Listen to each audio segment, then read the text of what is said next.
கண்ணுக்கெட்டிய தூரம் வரை எதிரிகளே இல்லை என்று ஆணவ போக்கில் சொல்பவன் நான் இல்லை அப்படின்னு முதல்வர் மு.க. ஸ்டாலின் திமுக பொதுக்குழுல பேசியிருக்காரு பாத்தியா? பார்த்தேன். முன்னாள் முதலமைச்சர் செல்வி ஜெயலலிதா அம்மா சொன்னத பகடி செஞ்சு துண்டு சீட்டை பார்த்து பேசியிருக்காரு.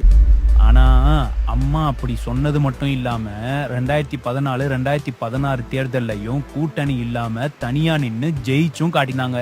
அதுக்கு அவங்க ஆட்சியில மக்களுக்கு செஞ்ச ஏராளமான நன்மைகள் தான் காரணம். அப்படி பார்த்தா இந்த ஸ்டாலினுக்கு இத பத்தி பேசுறதுக்கு எந்த தகுதியும் இல்ல. கூட்டணினால தான் இவர் வண்டி ஓடுது.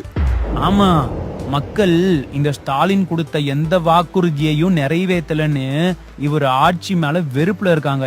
இவருக்கு எதிரி தமிழ்நாட்டு மக்கள் தானே 2026 தேர்தல்ல தெரியும். எடப்பாடியார் எப்படி அவர் ஆட்சி காலத்துல மக்களோட நெருக்கமா இருந்து அவங்களுக்கு கொரோனா காலத்திலயும் எந்த சிரமமும் இல்லாம பாத்துக்கிட்டாருன்னு மக்களுக்கு தெரியும்.